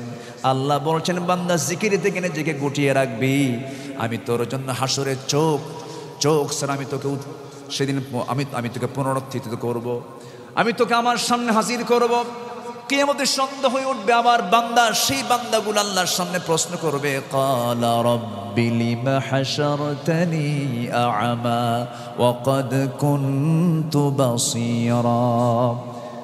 ও আল্লাহ, তুমি আমাকে আজকে কেন অন্ধ করে তুললাম? আমি তো চক্ষুওয়ালা ছিলাম। আল্লাহ বলবেন, আমি তোকে আয়াত দিয়েছিলাম, আমি তোকে আমার কালাম দিয়েছিলাম, তুই আমার কালামগুলোকে যেমন করে ভুলে গেছিস দুনিয়ার জিন্দেগিতে, আজকে আমি তোকে তেমন করেই ভুলে গেলাম। নাউযুবিল্লাহ। তাহলে জিকির করব কার? আসতে বলবেন না কার? একবার না বারবার? একবার না বারবার? যে জিহবা আল্লাহর জিকিরে, যে জিহবাটা ভিজবান অবস্থায় থাকে, ভিজা অবস্থায় থাকে, সেই জিহবা কখনো জাহান্নামে যাবে না। জিহবা ভিজাবো কার জিকির দিয়া? আসতে বলবেন না কার জিকির দিয়া? সুবহানাল্লাহ, আলহামদুলিল্লাহ, লা ইলাহা ইল্লাল্লাহ। সুবহানাল্লাহ, আলহামদুলিল্লাহ, লা ইলাহা ইল্লাল্লাহ। নাম্বার 9 হচ্ছে, যে বান্দা তাকওয়া অবলম্বন করবে, আল্লাহ তার সম্মান মর্যাদা দ্বিগুণ দ্বিগুণ ডাবল ডাবল বাড়ায় দিবেন। জোরে বলে সুবহানাল্লাহ। ইন্না আকরামাকুম ইনদাল্লাহি আতকাকুম। তোমাদের মধ্যে সেই লোকটাই সম্মানিত, সে যদি রাস্তার ফকির হয়, গণভবনের সামনে থাকা, বঙ্গভবনের সামনে থাকা একটা অপরিচিত, সামাজিকভাবে তার কোনো পরিচিতি নেই, সুপ্ত আড়ালে থাকে, কেউ তাকে চেনে না, বঙ্গভবনের ভিতরে থাকা সেই পরিচিত মানুষের চাইতে ওই রাস্তার ফকিরটাই সবচেয়ে বেশি দামি। কেন? তার মধ্যে তাকওয়া আছে। সুবহানাল্লাহ। অতএব আমার আল্লাহর কাছে যদি সম্মান পেতে চাই, তাকওয়ার মতো গুণ অর্জন ছাড়া আল্লাহর কাছে সম্মান পাওয়া যাবে না। নাম্বার 10 হলো আল্লাহর মোহাব্বতের সুসংবাদ। আল্লাহ তাআলা বলছেন, বান্দা আমি তোমাকে ভালোবাসবো, কিন্তু শর্ত হলো মুত্তাকি তোমাকে হতে হবে। ইন্নাল্লাহা ইউহিব্বুল মুত্তাকিন। সূরা তাওবার 4 নম্বর আয়াত আল্লাহ রাব্বুল আলামিন সুন্দর করে বলছেন, আল্লাহ তাআলা মুত্তাকিদেরকে খুব ভালোবাসেন। সম্মানিত বন্ধুগণ, আমাকে সংক্ষিপ্ত করে ধীরে ধীরে আসতে হচ্ছে। সময়ের ব্যাপারে আমাদের সচেতন থাকার দরকার আছে না নাই? আছে। ইন্নাস সালাতা কানাত আলাল মুমিনিনা কিতাবাম মাওকুতা। আল্লাহ তাআলা নামাজকেও সময় মতো দেখতে চান, সকল কাজকেও আল্লাহ তাআলা অসময়ে না সময়ে দেখতে চান, সময়ে দেখতে চান। আমরা সব দিকে খেয়াল করব ইনশাআল্লাহ। নাম্বার 12 হচ্ছে যারা মুত্তাকি হতে পারবে আল্লাহ তাআলা তাদেরকে শ্রেষ্ঠত্বের সুসংবাদ দিয়েছেন। কিয়ামতের দিন আল্লাহ তাআলা তাদেরকে সবচাইতে উন্নত উচ্চতায় তাদেরকে ডিসপ্লে করবেন। যেরকম সুবহানাল্লাহ। আল্লাহ রাব্বুল আলামিন বলেন সূরাতুল বাকারার 212 নম্বর আয়াতে মহান রাব্বুল আলামিন বলেন, ওয়াল্লাযীনা তাকাউ ফাওকাহুম ইয়াওমাল কিয়ামাহ। পক্ষান্তরে যারা তাকওয়া অবলম্বন করবে আল্লাহ তাআলা তাদেরকে অত্যন্ত উচ্চ মর্যাদায় সেদিন তাদেরকে জায়গা করে দিবেন। জোরে বলি সুবহানাল্লাহ। সম্মানিত ভাইয়েরা, তাকওয়ার বাস্তব মডেল ছিলেন এই পৃথিবীতে আম্বিয়া কেরাম। আম্বিয়া কেরামদের পরে এই পৃথিবীতে সবচেয়ে দামি মানুষ হচ্ছেন সাহাবায়ে কেরাম।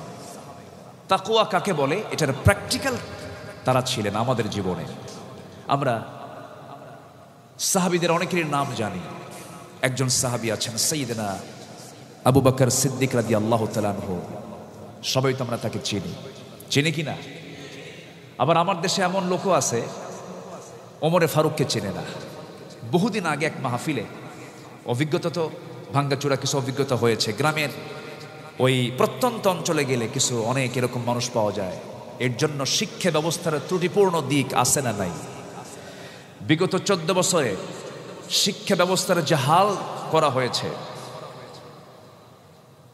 স্কুল কলেজ তো দূরে থাক, মাদ্রাসায় ক্লাস 1 থেকে কামিল পাস পর্যন্ত স্টাডি করে ইসলাম কি, কোরআন কি চায় এমন নলেজও ভিতরে নেওয়ার কোনো পরিবেশ রাখে নাই। এমন সিলেবাস কারিকুলামে তারা ঢুকিয়েছিল। বিশ্বনবীর সিরাতকে বাদ দিয়ে সেখানে ঢুকিয়ে দিয়েছিল লাল গরু। কি ঢুকিয়েছিল? লাল গরু। আমরা শিক্ষা ব্যবস্থার সংস্কার চাচ্ছি।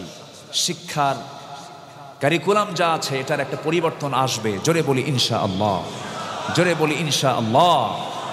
আমাদের জন্য আদর্শের প্রেরণা হচ্ছেন আম্বিয়া কেরাম, সাহাবায়ে কেরাম। তাকওয়া কাকে বলে, মুত্তাকি তারা কেমন ছিলেন? সাইয়েদনা আবু বকর সিদ্দিক রাদিয়াল্লাহু তাআলা আনহু খেলাফতের দায়িত্ব নিয়েছেন।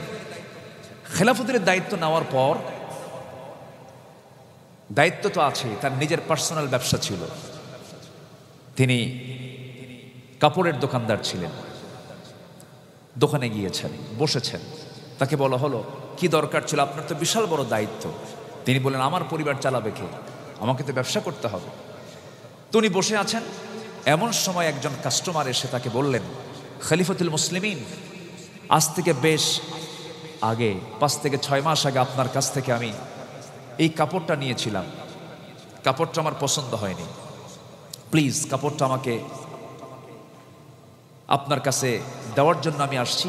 এই কাপড়টা আপনি ব্যাক নিন, আমাকে টাকাটা ফেরত দিয়ে দিন। সাইয়েদনা আবু বকর সিদ্দিক তিনি কাপড়টা ব্যাক নিলেন। আর যে কাপড়ের যে দাম ছিল সেই দামটা তার হাতে দেওয়া মাত্রই তিনি কান্নায় ভেঙ্গে পড়লেন। তিনি কাঁদতেছেন। তার চোখে পানি দেখে উপস্থিত সাহাবায়ে কেরাম বললেন, আমিনুল মুমিনিন, সামান্য একজন কাস্টমার আপনার কাছে আসলো, সেই কাপড়টা আপনি ফেরত নিলেন, তাকে টাকাটা ফেরত দিলেন, তার জন্য আপনি কাঁদেন কেন? কি হয়েছে? তিনি বলছেন, ভাইরা রে, আল্লাহর কসম করে বলি, কাপড়টা ফেরত নিয়েছি, টাকাটা ফেরত দিয়েছেন, এই জন্য আমি কাঁদি না। আমার কান্না করার কারণ হলো এই বেচারাটার কাপড় পছন্দ হয় নাই, আমাকে কাপড়টা দিয়ে গেল, আমি তাকে টাকা ফেরত দিয়ে দিলাম। হিসাব এখানে শেষ হয়ে গেল। কিন্তু হাসরের ময়দানে অসংখ্য লোকের মাঝে যখন আল্লাহ তাআলা আমাকে ডাকবেন, আড়ালে ডাকবেন, ডাক দিয়ে বলবেন, আবু বকর এই দিকে আয়, তুই সারা জীবন আমার জন্য যে কাজগুলো করেছিস, তোর নামাজ, তোর রোজা, তোর হজ, তোর যাকাত, তোর জিহাদ, তোর ইনফাক, কোনো কিছুই কোনো আমল আমার দরবারে কবুল হয় নাই। এই আমলগুলো তোর হাতে আমি ফেরত দিয়ে দিলাম। আল্লাহ যদি আমার সঙ্গে এমনটা আচরণ করেন, আমি আমার আমল নামা নিয়ে কার কাছে যাব? এই জন্য আমি কাঁদি। এটাই হলো তাকওয়া, এটাই হলো আল্লাহর ভয়।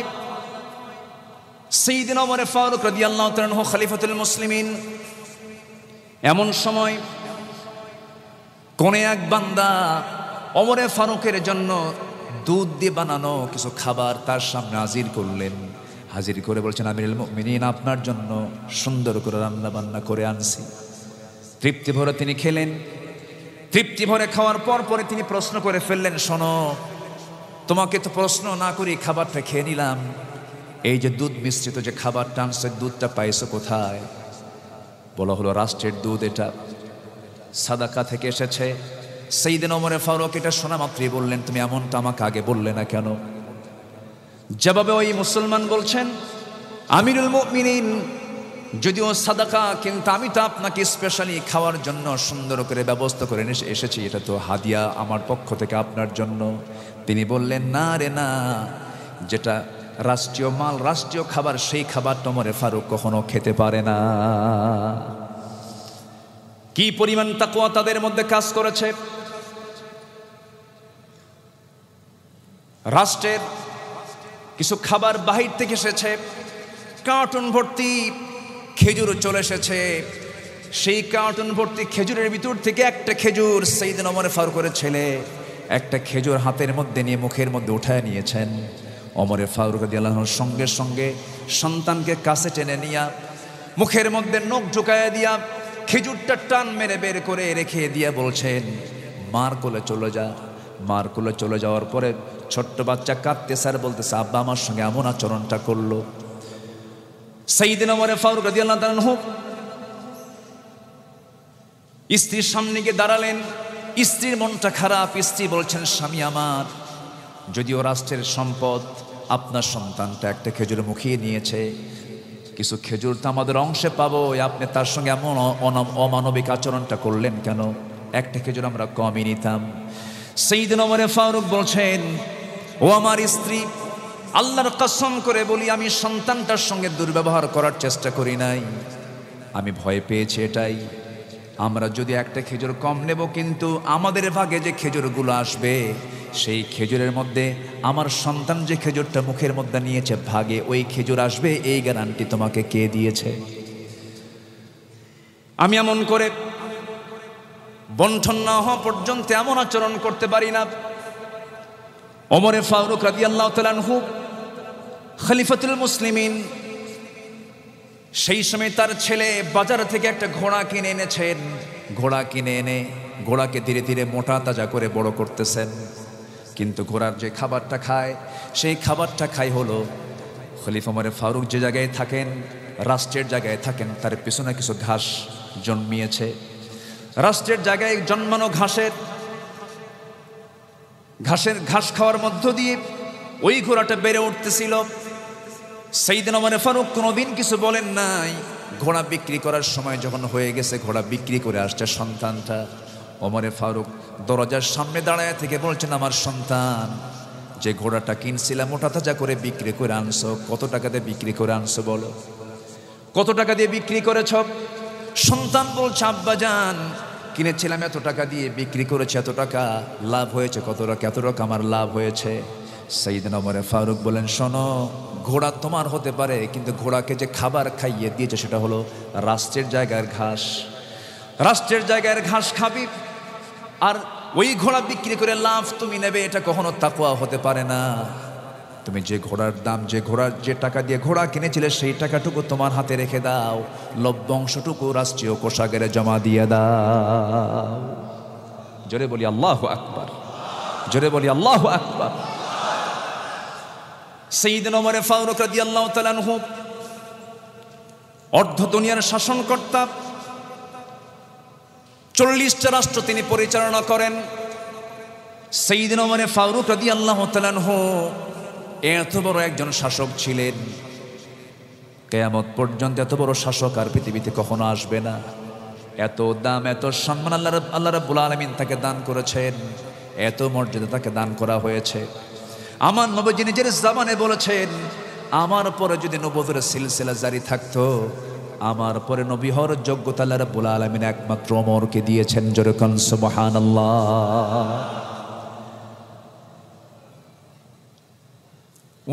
উনি ঘোড়া কিনতে গেছেন একদিন, তার শাসনামল চলছিল।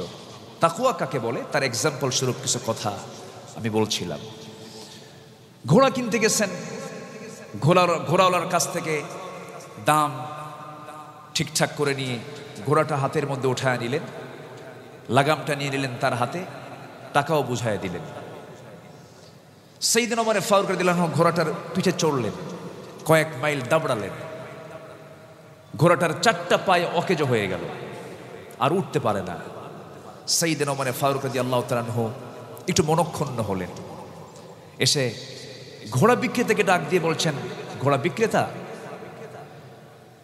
আমি ওমর, আমাকেও তুমি এরকম ঠকানোর চেষ্টা করলে। এমন একটা ঘোড়া দিলে যে ঘোড়ার পিঠে 10 মিনিটও চড়তে পারলাম না, ঘোড়ার 4টা পায়ে অকেজ হয়ে গেল। এই ঘোড়া আমি নেব না, ফেরত নিয়ে নাও। সঙ্গে সঙ্গে ঘোড়া বিক্রেতা বলছে, আমি যখন আপনাকে ঘোড়া দেখিয়েছি তখন কি সুস্থ ছিল না অসুস্থ ছিল? সুস্থ ছিল। আমি এই ঘোড়া ফেরত নেব না। সাইয়্যিদনা ওমর ফারুক বললেন, আমি তোমার এই ঘোড়া আমার কাছেও রাখবো না, তুমি ঘোড়া ফেরত নাও, আমাকে টাকা দিয়ে দাও। এই কথা বলার সঙ্গে সঙ্গে ওই ঘোড়া বিক্রেতা খলিফা ওমর ফারুককে লক্ষ্য করে বলতেছে, আমি আপনার কথাও মানব না, আমার কথা আপনার মানার দরকার নাই, চলুন আদালতে বিচার হবে।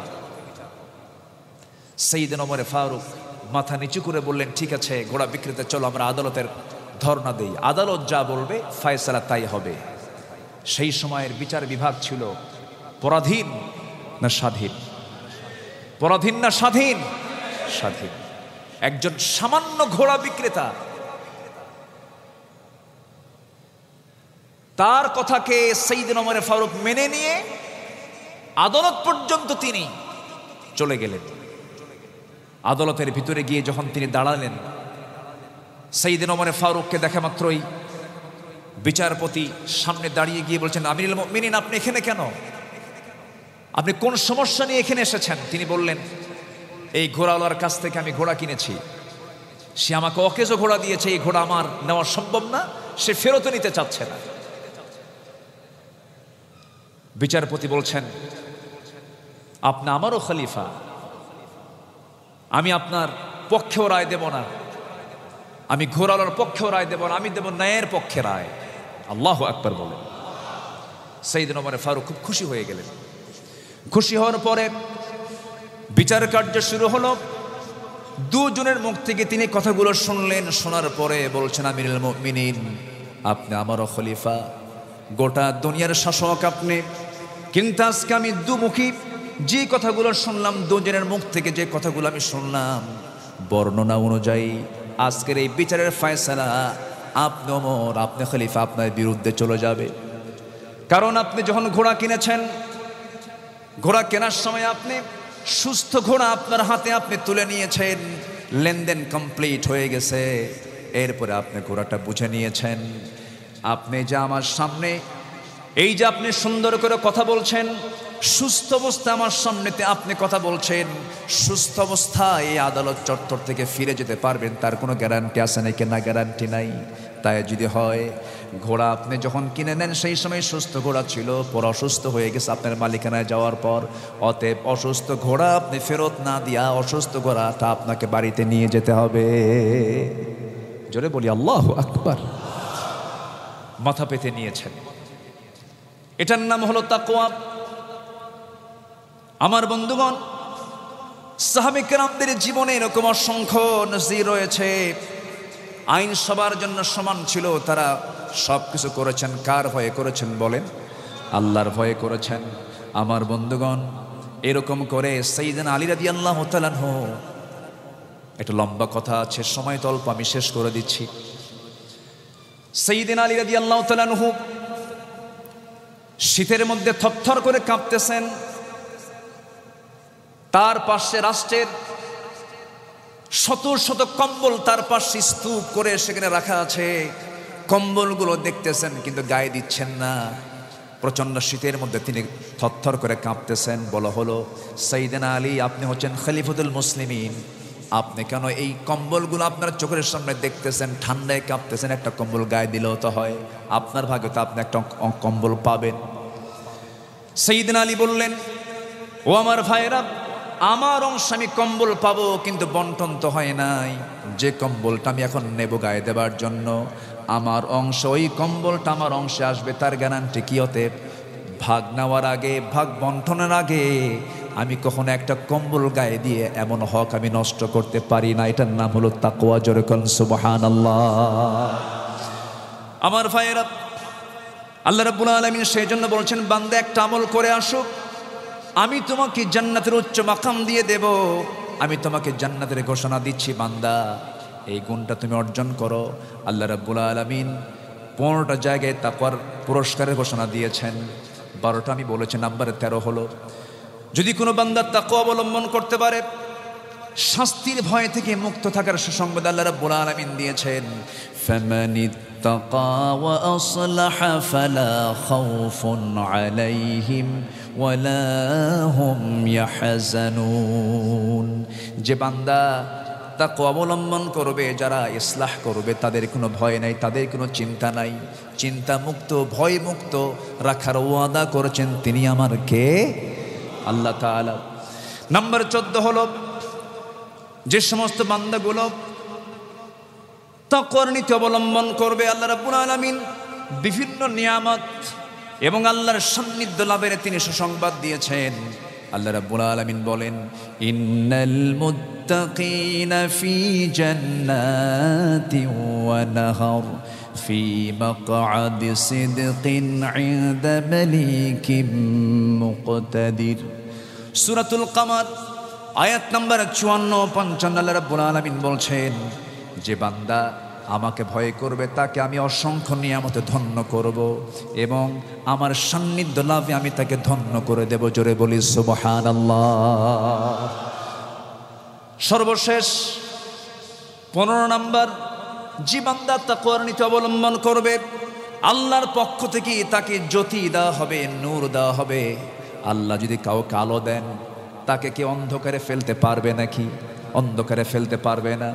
আল্লাহ রাব্বুল আলামিন বলেন, ইয়া আইয়ুহাল্লাযীনা আমানুত্তাকুল্লাহা ওয়া আমিনু বিরাসূলিহি ইউতিকুম কিফলাইনি মির রাহমাতিহি ওয়া ইয়াজআল লাকুম নূরান তামশুনা বিহি ওয়া ইয়াগফির লাকুম ওয়াল্লাহু গফুরুর রহিম। আল্লাহ রাব্বুল আলামিন 15 নম্বর একটা জায়গায় বলছেন যে, তোমরা যদি আমাকে ভয় করতে পারো, আমি তোমাকে আমার পক্ষ থেকে আলো দিয়ে দেব। আমি তোমাকে আমার নিজস্ব আলো তোমাকে আমি দিয়ে দেব, তোমাকে কেউ অন্ধকারে ফেলতে পারবে না। এই 15টা জায়গায় তাকওয়ার ফলাফল নিজে ওপেন করে দিয়েছেন তিনি আমার কে? আল্লাহ তাআলা। সম্মানিত দ্বীনি ভাইরা, আমার নির্দিষ্ট সময় শেষ হতে চলছে। আমি আর কথাটাকে আর বাড়াতে চাচ্ছি না। নির্দিষ্ট সময় শেষ করা উত্তম বলে মনে করছি। আমি যে কথাগুলো বললাম, আল্লাহ রাব্বুল আলামিন সবার জীবনে এগুলোকে বাস্তবায়ন করার তৌফিক দান করুন। প্রবাস জীবনে যারা আছেন সবার জন্য দোয়া করি, আল্লাহ তাআলা প্রবাস জীবনকে সবার জন্য সুখময় করে দেন, বরকতময় করে দেন। পরিবারে যে অশান্তিগুলো আছে সে অশান্তিগুলো দূর করে দেন। এরপরে ব্যবসায় মন্দা হলে বরকতে ধন্য করে দেন। চাকরির সংকট থাকলে চাকরির ব্যবস্থা করে দেন। সবার কাছে আমিও ব্যক্তিগতভাবে দোয়া চাচ্ছি। আমার জন্য কি দোয়া করা যাবে? দোয়া করা যাবে তো? জি, আমিও দোয়া চাচ্ছি, আপনি আমার জন্য দোয়া করুন। আমি আমার কথা আর বাড়াবো না। মুরাদ ভাই কোথায়? শেষ? জি, আমার কিন্তু 10 মিনিট সময় শেষ হয়ে গেছে। সম্মানিত ভাইয়েরা, আমি খুবই আনন্দিত আপনাদের এত সুন্দর অংশগ্রহণ। আল্লাহ রাব্বুল আলামিন আমাদের এই সম্পর্ককে হাসর পর্যন্ত গড়িয়ে দেন। জোরে বলি আল্লাহুম্মা আমিন। আমাদের এই সম্পর্ক কি ক্ষণস্থায়ী না চিরস্থায়ী? আমাদের মোহাব্বত হবে আখিরাতকে কেন্দ্র করে, পরকালকে কেন্দ্র করে। আল্লাহ যেন আমাদের এই মোহাব্বতকে অটুট রাখেন। আল্লাহ যেন আমাদের এই মোহাব্বতকে কবুল করে নেন। আল্লাহ আমাদের দ্বীনের উপর অবিচল থাকার তৌফিক দান করেন। আমি একটু জিজ্ঞাসা করতে চাচ্ছি। আমি আমার আলোচনা নির্দিষ্ট পয়েন্টের উপরে যে কথা আমি শেষ করে ফেলেছি, আরও আমি বরঞ্চ বেশি সময় নিয়ে ফেলেছি। সম্মানিত উপস্থিতি যারা আছি, সবাই 5 ওয়াক্ত নামাজ পড়ি তো নাকি? ইনশাআল্লাহ, মানে আগামীকাল থেকে পড়বো নাকি? আচ্ছা, একটু খবর নিচ্ছি আমার ভাইটা নামাজ পড়ে কিনা। 5 ওয়াক্ত নামাজ এটা পড়া আমার আপনার জন্য কি অতিরিক্ত না কম্পালসারি? 5 ওয়াক্ত নামাজ আমরা পড়ব যেখানেই যেভাবে থাকি না কেন। সবাইকে রাজি আছেন? সবাইকে রাজি আছেন? আমরা একটু সবাই হাত উঁচু করে বলি তো সবাই, ইয়া আল্লাহ, আমাদেরকে 5 ওয়াক্ত সালাত আদায় করার তৌফিক তুমি আল্লাহ দিয়া দাও। জোরে বলি আমিন, আরো জোরে আমিন। হাত নামান। মনে হয় কষ্ট দিয়ে ফেললাম। হয়তো অনেকে ভাবতেছেন আল্লাহ মাহফিল আসলাম কেন, এরকম চিন্তা করতেছেন না তো? নামাজ কার জন্য? কার উপকার হবে? আল্লাহর উপকার। আল্লাহ না বান্দার নিজের উপকারের জন্য আমাকে নামাজ পড়তে হবে। জাহান্নামে যাবার 1 নম্বর কারণ হচ্ছে নামাজ না পড়া। লাম নাকু মিনাল মুসাল্লিন। জাহান্নামে যাবার 1 নম্বর কারণ হচ্ছে নামাজ ছেড়ে দেওয়া। আদাউস সালাহ ওয়াত্তাবাউশ শাহাওয়াত ফাসাউফা ইয়ালকাউনা গাইয়া। এই জন্য নামাজকে সবার আগে হিসাবে আনতে হবে। সম্মানিত বন্ধুগণ, এরপর আমার দেশের জন্য আমরা দোয়া করি। আমার দেশ, আমি তো মনে করি দেশের নেতৃত্ব যদি সৎ ব্যক্তির হাতে থাকে, বাংলাদেশ থেকে মালয়েশিয়া আসতে হবে না, বহির্বিশ্ব থেকে বাংলাদেশে সমস্ত মানুষকে জমা হয়ে যাবে। বাংলার যে মাটি, এই মাটির ভিতরে বরকত রেখেছেন কে? কোন খনিটা নাই আমার দেশে? সব খনি ছিল। দিনাজপুরের কয়লা, সিলেটের গ্যাস, কি চান আপনি? সমুদ্রে রয়েছে, গভীর সমুদ্র রয়েছে তেলের খনি, গ্যাসের খনি, স্বর্ণের খনি, কয়লার খনি, সব খনি ছিল। কিন্তু 14টা বছর ধরে চোরের খনিরা চুরি করে সব দেশ থেকে পাচার করেছে। আমরা সৎ নেতৃত্ব তৈরি করার চেষ্টা করি। জোরে বলি ইনশাআল্লাহ। ভালোকে ভালো বলি, মন্দকে মন্দ বলি, সৎকে সৎ বলি, অসৎকে অসৎ বলি। তাআওয়ানু আলাল বিররি ওয়াত তাকওয়া ওয়ালা তাআওয়ানু আলাল ইসমি ওয়াল উদওয়ান। পুণ্যের কাজে, তাকওয়ার কাজে নিজেকে অন্তর্ভুক্ত করি, অসৎ কাজ, হারাম কাজ থেকে নিজেকে গুটিয়ে রাখার চেষ্টা করি। আল্লাহ রাব্বুল আলামিন সেই তৌফিক সবাইকে দান করুন। জোরে বলি আল্লাহুম্মা আমিন। সম্মানিত হাজিরিন, সম্মানিত উপস্থিতি, আল্লাহ রাব্বুল আলামিন নসিবে ছিল বলেই আমি যাদেরকে দেখতে পাচ্ছি, বাংলার মাটি থেকে এত দূরে আপনারা এসেছেন, আপনার রিজিক এখানে আল্লাহ তাআলা রেখেছেন বলে আপনি আসতে পেরেছেন। এই প্রবাস জীবনেও আমাকে আপনাকে ঈমান রক্ষা করার দরকার আছে না নাই? আছে। ঈমান রক্ষা করতে হবে। আমার উল্লিখিত আজকের যে সাবজেক্ট, যে তাকওয়া, এই তাকওয়াটা আমরা জীবনের সকল জায়গায় অবলম্বন করার অবশ্যই চেষ্টা করব। সবার বাড়িতে মা বোন আছে না নাই? মা বোনদেরকে আমরা দিন বোঝানোর চেষ্টা করব। মাদেরকে আমরা বিশেষ করে পর্দার বিষয়টা খেয়াল করার চেষ্টা করব। একজন নারী 4 জন পুরুষকে জাহান্নামে নিয়ে যাবে শুধু পর্দাহীনতার কারণে। এই জন্য প্রত্যেক পরিবারে পর্দাকে আমরা কম্পালসারি করে ফেলব, ফরজ মনে করে এই পর্দার বিষয়টাকে অত্যন্ত গুরুত্বের সঙ্গে দেখব। নিজের স্ত্রী পর্দায় থাকে কিনা সতর্ক থাকার দরকার আছে না নাই? নারীর টোটাল সিকিউরিটি সব ডিপেন্ড করে হচ্ছে পর্দার উপরে। এই পর্দার বিষয়ে আমরা সজাগ থাকার চেষ্টা করব। নিজের বোন, নিজের মেয়ে, নিজের স্ত্রী, নিজের মা কোথায় কি করছে, অবশ্যই এ ব্যাপারে একদিন জবাবদিহি করতে হবে। কার আদালতে? আল্লাহর আদালতে। এই বিষয়ে আমরা অবশ্যই সতর্ক থাকব। আল্লাহ রাব্বুল আলামিন সেই তৌফিক সবাইকে দান করুন। আমি আর কথা বাড়াতে চাচ্ছি না। আমার পরবর্তী মেহমান চলে আসবেন। চলে আসছেন কি? চলে আসছেন? আলহামদুলিল্লাহ। আচ্ছা, আমি এখানেই শেষ করছি। আল্লাহ তাআলা আমাদের সবাইকে কবুল করুন। আমি যে কি আনন্দ ফিল করছি, আমি যে কি তৃপ্তি পাচ্ছি আপনাদেরকে দেখে। দূর দেশে গিয়ে যদি নিজের স্বজনকে, আপনজনকে পাওয়া যায়, এর মধ্যে যে একটা আনন্দ, এর মধ্যে যে একটা তৃপ্তি, পৃথিবীর কোনো ভাষায় এটা প্রকাশ করা যায় না। আল্লাহ তাআলা আমাদের সবাইকে কবুল করুন, আমাদের এই সম্পর্ককে আরো মজবুত বানিয়ে দিন। এই আশাবাদ কামনা করে এখানে শেষ করছি। এবং এই কনফারেন্সের আয়োজন যারা করেছেন তাদেরকে ধন্যবাদ জানাচ্ছি। যাদের নেতৃত্বে এই মাহফিল অনুষ্ঠিত হতে যাচ্ছে, আল্লাহ রাব্বুল আলামিন তাদের এই আয়োজনকে আল্লাহ তাআলা কবুল করুন। সবার নাম আমার জানা নাই, আমি এক কথায় সবার জন্য দোয়া করি, তুমি তাদের সকল আয়োজনকে তুমি আল্লাহ কবুল করে দাও। সুবহানাকাল্লাহুম্মা ওয়া বিহামদিকা আশহাদু আল্লা ইলাহা ইল্লা আনতা আস্তাগফিরুকা ওয়া আতুবু ইলাইক। আসসালামু আলাইকুম ওয়া রাহমাতুল্লাহি ওয়া বারাকাতুহু।